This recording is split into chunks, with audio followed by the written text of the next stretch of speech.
नमस्कार। अगर आप सीजीपीएससी की तैयारी कर रहे हैं तो आप बिल्कुल सही जगह पर हैं। आज हम छत्तीसगढ़ के दिल यानी रायपुर जिले को परीक्षा के नजरिए से समझने वाले हैं, ताकि हर फैक्ट और हर कॉन्सेप्ट आपके दिमाग में एकदम बैठ जाए। तो सबसे पहला सवाल यही उठता है कि आखिर रायपुर ही क्यों इतना जरूरी है। देखिए, ये सिर्फ राजधानी नहीं है। यहाँ से प्रशासन, इतिहास और भूगोल के वो सवाल बनते हैं जो अक्सर परीक्षा में सीधे सीधे पूछ लिए जाते हैं। सच कहूं तो इस एक जिले को समझना मतलब छत्तीसगढ़ के एक बहुत बड़े हिस्से को समझ लेना है। तो आज हम क्या क्या कवर करने वाले हैं? पहले रायपुर का एक परिचय देखेंगे, फिर उसकी भौगोलिक स्थिति और सीमाओं को समझेंगे, जमीन के अंदर की संरचना जानेंगे, यहाँ की नदियाँ और जलवायु कैसी है वो देखेंगे, और आखिर में कुछ ऐसे खास तथ्य जो सीधे परीक्षा में काम आएंगे। तो चलिए बिना देर किए शुरू करते हैं। तो सबसे पहले बात करते हैं रायपुर की नींव की, यानी इसकी कुछ बेसिक जानकारी की जो हमें पता होनी ही चाहिए। ये तो हम सब जानते हैं कि रायपुर छत्तीसगढ़ की राजधानी है, लेकिन क्या ये पता है कि इसका नाम रायपुर कैसे पड़ा? ये परीक्षा के लिए जरूरी हो सकता है। तो याद रखिएगा, इसका नाम कलचुरी राजा रामचंद्र के बेटे ब्रह्मदेव राय के नाम पर रखा गया था। अब रायपुर का ये प्रशासनिक सफर बहुत दिलचस्प है। देखिए, 1861 में ये छत्तीसगढ़ के सबसे पुराने जिलों में से एक बना। फिर ठीक एक साल बाद 1862 में इसे संभाग यानी डिवीजन का दर्जा मिल गया। इसके बाद हुए दो बड़े विभाजन। पहला 1998 में, जब इससे महासमुंद और धमतरी जिले अलग हुए, और फिर 2012 में जब बलौदाबाजार और गरियाबंद बने। ये साल और इनसे बने जिले दोनों ही एग्जाम के लिए बहुत जरूरी हैं। चलिए अब जरा नक्शे पर नजर डालते हैं। देखते हैं कि रायपुर असल में कहां पर है और इसके आस पड़ोस में कौन कौन से जिले हैं। तो यहाँ सबसे पहला और सबसे महत्वपूर्ण पॉइंट ये है कि रायपुर एक भू आवेशित यानी कि लैंडलॉक्ड जिला है। इसका सीधा सा मतलब है कि इसकी सीमा किसी भी दूसरे राज्य को नहीं छूती। ये पूरी तरह से छत्तीसगढ़ के ही दूसरे जिलों से घिरा हुआ है। तो ये कौन कौन से जिले हैं? चलिए दिमाग में एक नक्शा बनाते हैं। रायपुर के उत्तर में है बलौदाबाजार, भाटापारा और बेमेतरा। दक्षिण की तरफ है धमतरी। पूर्व में आपको मिलेंगे महासमुंद और गरियाबंद, और पश्चिम में है दुर्ग जिला। ये सीमाएं याद रखना बहुत जरूरी हैं, अक्सर सवाल यहीं से बनते हैं। और अगर हम बड़े पैमाने पर देखें तो रायपुर जिला छत्तीसगढ़ के मैदान के ठीक बीच में आता है। इसी इलाके को हम महानदी बेसिन भी कहते हैं, और यही इसकी उपजाऊ जमीन और खेती का सबसे बड़ा कारण है।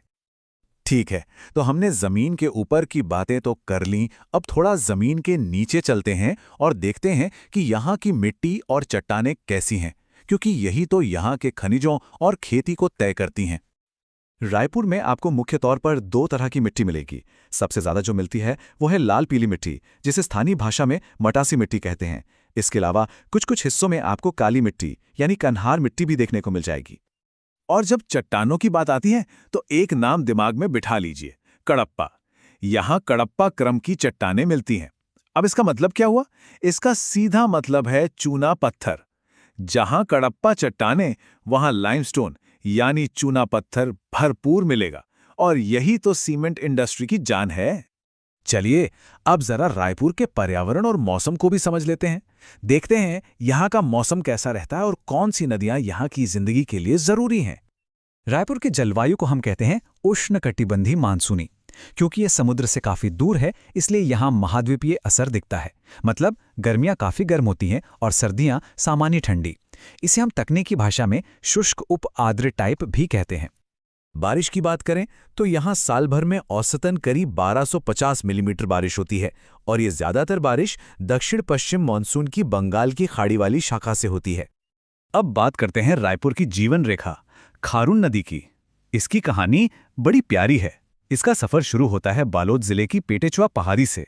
फिर यह नदी बहते हुए रायपुर और दुर्ग के बीच एक नेचुरल बॉर्डर बनाती है, और आखिर में सोमनाथ के पास जाकर शिवनाथ नदी में मिल जाती है। हमारा रायपुर शहर इसी नदी के किनारे तो बसा है। खारून के अलावा छत्तीसगढ़ की सबसे मुख्य नदी महानदी भी रायपुर जिले से गुजरती है। ये जिले के पूर्वी सीमा बनाती है, जो इसे महासमुंद से अलग करती है। और अब हम आ गए हैं सबसे काम के सेक्शन पर। ये वो स्पेशल फैक्ट्स हैं जो आपको परीक्षा में बाकियों से एक कदम आगे रख सकते हैं। ध्यान से सुनिएगा। इन 3 पॉइंट्स को तो आप बिल्कुल नोट कर लीजिए। रायपुर जिले में ही आरंग है, जिसे मंदिरों की नगरी कहा जाता है। यहीं पर चंदखुरी भी है, जहां माता कौशल्या का दुनिया में इकलौता मंदिर है। और हाँ, ये इलाका राम वन गमन पथ का एक बहुत ही महत्वपूर्ण हिस्सा भी है। ये तीनों तथ्य कला, संस्कृति और इतिहास के लिहाज से बहुत ज्यादा जरूरी हैं। अंत में बस एक बात याद रखिए, सीजीपीएससी में सफलता की कुंजी सिर्फ 2 चीजें हैं, सटीक तथ्य और स्पष्ट अवधारणाएं। आज हमने रायपुर जिले के बारे में जो भी पढ़ा, वो इसी बात को ध्यान में रखकर पढ़ा है। तो आज के लिए बस इतना ही। अब आपकी बारी है। हमें कमेंट्स में जरूर बताइएगा कि अगली कड़ी में आप छत्तीसगढ़ के किस जिले के बारे में इसी तरह से जानना चाहेंगे। पढ़ते रहिए और तैयारी करते रहिए। धन्यवाद। कभी सोचा है कि रायपुर का नाम आखिर रायपुर पड़ा कैसे?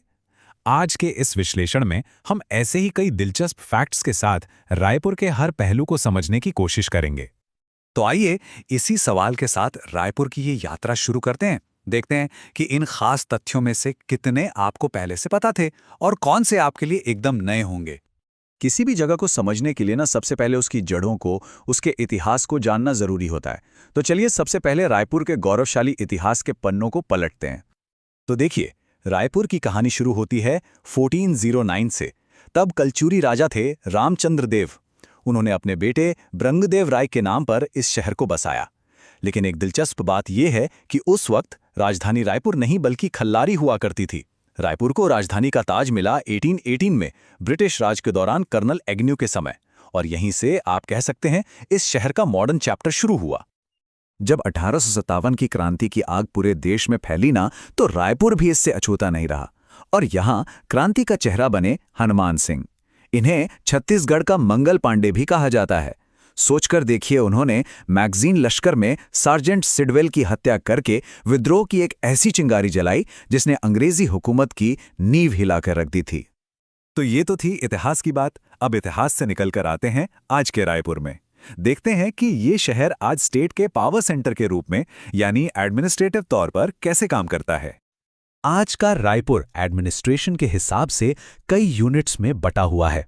इसमें 6 तहसीलें हैं और 4 विकासखंड शामिल हैं। लेकिन जो सबसे खास बात है वो ये है कि रायपुर नगर निगम की स्थापना 1967 में ही हो गई थी। ये बात इसे राज्य के सबसे पुराने और महत्वपूर्ण नगर निगमों में से एक बनाती है। अब अगर पॉलिटिकल एंगल से देखें तो रायपुर जिले का महत्व और भी बढ़ जाता है। यहाँ कुल 7 विधानसभा सीटें हैं। इनमें से एक सीट आरंग अनुसूचित जाति के लिए आरक्षित है, जो सामाजिक समावेश का एक बहुत महत्वपूर्ण पहलू दिखाता है। एडमिनिस्ट्रेशन की बात हो गई। अब बात करते हैं रायपुर की असली जान की, यानी यहाँ के लोगों की। 2011 का जो सेंसस है ना, उसके आंकड़े हमें इस शहर की एक बड़ी ही दिलचस्प तस्वीर दिखाते हैं। ये आंकड़ा देखिए, नंबर 1।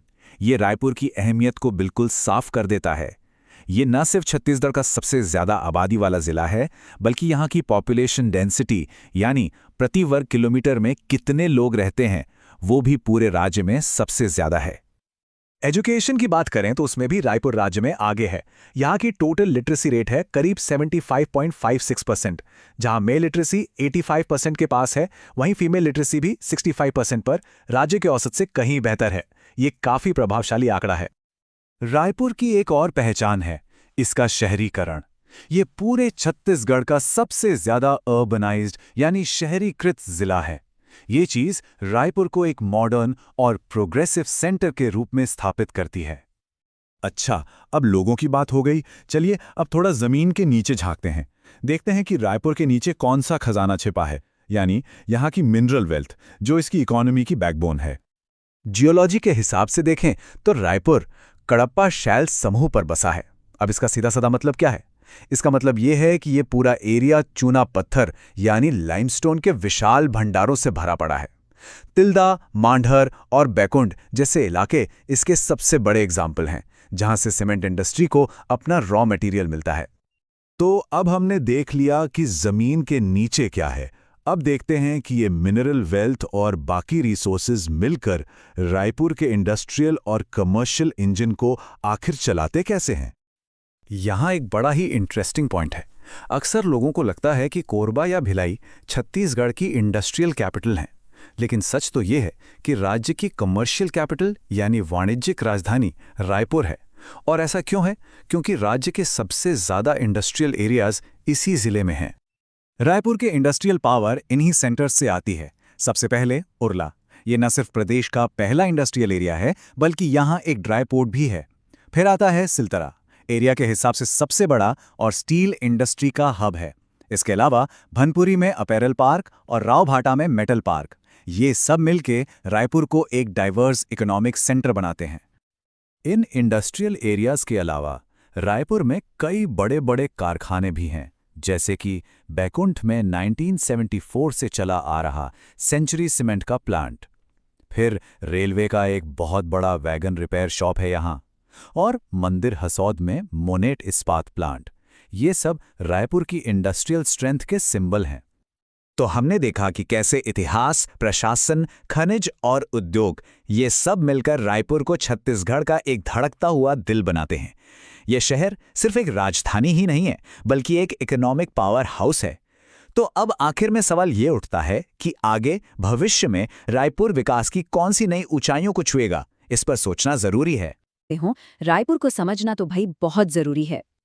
तो सवाल ये उठता है कि आखिर छत्तीसगढ़ की इस राजधानी में ऐसा क्या खास है, क्या चीज है जो इसे इतना महत्वपूर्ण बनाती है? इसी सवाल का जवाब आज हम और आप मिलकर ढूंढेंगे। देखिए, इसका जवाब छिपा है 3 चीजों में: ट्रांसपोर्ट, एजुकेशन और कल्चर। जब ये तीनों चीजें एक साथ मिलती है ना, तो रायपुर को उसकी असली पहचान मिलती है। तो चलिए एक एक करके इन तीनों को ही समझते हैं। तो सबसे पहले उठाते हैं परिवहन यानी ट्रांसपोर्ट को। आप जानते हैं, किसी भी बड़े शहर की जान होती है उसकी कनेक्टिविटी, और रायपुर की तो ये लाइफलाइन है, मतलब जीवन रेखा। इसी से तो ये पूरे राज्य और देश से जुड़ा हुआ है। ये सिर्फ एक शहर नहीं है, ये पूरे छत्तीसगढ़ का सबसे बड़ा ट्रांसपोर्ट जंक्शन है। मतलब रोड, रेल और एयर, तीनों तरीकों से ये पूरे देश से मजबूती से कनेक्ट होता है। सड़कों की बात करें तो सबसे पहले नाम आता है नेशनल हाईवे 53 का। इसका एक पुराना ऐतिहासिक नाम भी है, ग्रेट ईस्टर्न रोड। ये एक बहुत ही ज़रूरी हाईवे है। सोचिए, ये मुंबई को सीधे कोलकाता से जोड़ता है और रायपुर ठीक इसके रास्ते में पड़ता है। फिर आता है नेशनल हाईवे 30। ये तो स्टेट के लिए सुपर इम्पॉर्टेंट है। क्यों? क्योंकि ये छत्तीसगढ़ को उत्तर से दक्षिण तक जोड़ता है, और इस पूरे रास्ते का सेंटर पॉइंट क्या है? जी हाँ, रायपुर। अच्छा, अब आते हैं रेल पर। रायपुर जो है वो साउथ ईस्ट सेंट्रल रेलवे, जिसे हम SCR कहते हैं, उसका एक मेजर डिवीजन है। हाँ, ये बात याद रखने वाली है कि जोन का हेडक्वार्टर बिलासपुर में है, लेकिन रायपुर एक बहुत ही व्यस्त और महत्वपूर्ण डिविजनल हब है। और हवाई सफर के लिए यहाँ है स्वामी विवेकानंद एयरपोर्ट। ये स्टेट का इकलौता बड़ा कमर्शियल एयरपोर्ट है, और एक दिलचस्प बात, इसे इंटरनेशनल स्टेटस देने पर भी काम चल रहा है। इससे पता चलता है कि रायपुर ग्लोबली कितना इंपॉर्टेंट होता जा रहा है। तो ट्रांसपोर्ट की बात हो गई। अब आते हैं रायपुर की दूसरी बड़ी पहचान पर, एजुकेशन।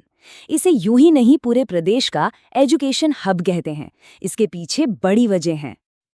देखिए, रायपुर को एजुकेशन में खास बनाते हैं यहाँ के national institutes, AIIMS, IIM, NIT, IIT, सारे बड़े नाम आपको यहीं मिलेंगे। और हाँ, अगर आप एग्जाम की तैयारी कर रहे हैं तो इनके लोकेशन और एस्टैब्लिशमेंट ईयर ये ज़रूर याद कर लीजिएगा, बहुत ज़रूरी है। नेशनल इंस्टीट्यूट्स तो हैं ही, इनके अलावा स्टेट यूनिवर्सिटीज़ भी बहुत महत्वपूर्ण हैं। इनमें सबसे खास है पंडित रविशंकर शुक्ल यूनिवर्सिटी। क्यों? क्योंकि ये 1964 में बनी थी और प्रदेश की सबसे पुरानी यूनिवर्सिटी है। इसके साथ साथ एग्रीकल्चर, लॉ, जर्नलिज्म, सबके लिए डेडिकेटेड यूनिवर्सिटीज़ भी यहीं हैं। चलिए अब ट्रांसपोर्ट और एजुकेशन से थोड़ा आगे बढ़ते हैं और रायपुर के कल्चर और टूरिस्ट स्पॉट्स की दुनिया में चलते हैं। यहाँ आपको पुराना इतिहास और नया जमाना दोनों का एक गजब का संगम देखने को मिलेगा। ये शहर ना अपनी जड़ों को भी सहेजता है और आज के साथ भी चलता है। मतलब एक तरफ आपको आरंग और चंदखुरी जैसे पुराने ऐतिहासिक स्थल मिलेंगे, तो दूसरी तरफ नंदनवन जंगल सफारी और पुरखौती मुक्तांगन जैसे मॉडर्न अट्रैक्शंस भी हैं।